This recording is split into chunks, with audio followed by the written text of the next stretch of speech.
ఒకరోజు మన చంటి ఆటో నడుపుతూ వెళ్తూ ఉండగా ఒక్కసారిగా ఒక ఆలోచన వచ్చింది. ఇది మామిడి సీజన్ కదా, నాకు పచ్చళ్ళు చేయటం అంటే చాలా ఇష్టం. ఇంకా చాలా మందికి కూడా మామిడి పికిల్స్ అంటే ఇష్టం అని అనుకున్నాడు. ఆ ఆలోచన వెంటనే యాక్షన్గా మారింది. చంటి ఒక మంచి ప్లేస్ సెలెక్ట్ చేసుకుని చిన్నగా ఒక తొపుడు బండి మీద మామిడి పికిల్స్ అమ్మడం స్టార్ట్ చేశాడు. మొదటి రోజు కొద్దిమంది మాత్రమే కొనుగోలు చేశారు, కాని టేస్ట్ మాత్రం సూపర్. రెండో రోజు, మూడో రోజు స్లోగా కస్టమర్స్ పెరిగారు. ఇంకో బాటిల్ ఇవ్వు, ఇది చాలా టేస్టీ అని డిమాండ్ పెరిగింది.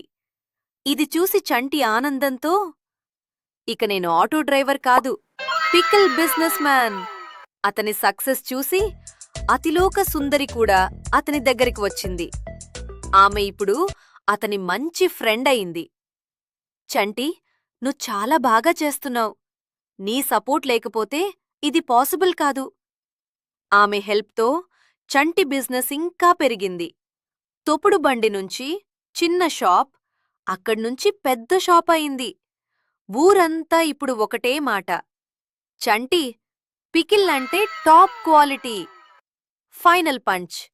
చంటి నవ్వుతూ అన్నాడు, మామిడి పికిల్లో సీక్రెట్ మామిడి కాదు, నా కష్టం. ఇలా ఒక్కసారిగా వచ్చిన ఒక ఆలోచన చంటి జీవితాన్ని మార్చేసింది. అతిలోక సుందరి ఫ్రెండ్షిప్తో అతనికి కాన్ఫిడెన్స్ కూడా పెరిగింది. ఇలాంటి మరిన్ని తెలుగు స్టోరీస్ మరియు ఫనీ వీడియోస్ కోసం చిన్ను స్టోరీ వరల్డ్ ఛానల్ని లైక్ చేయండి, సబ్స్క్రైబ్ చేసుకోండి, షేర్ చేయండి. మీ సపోర్ట్ మాకు చాలా ఇంపార్టెంట్.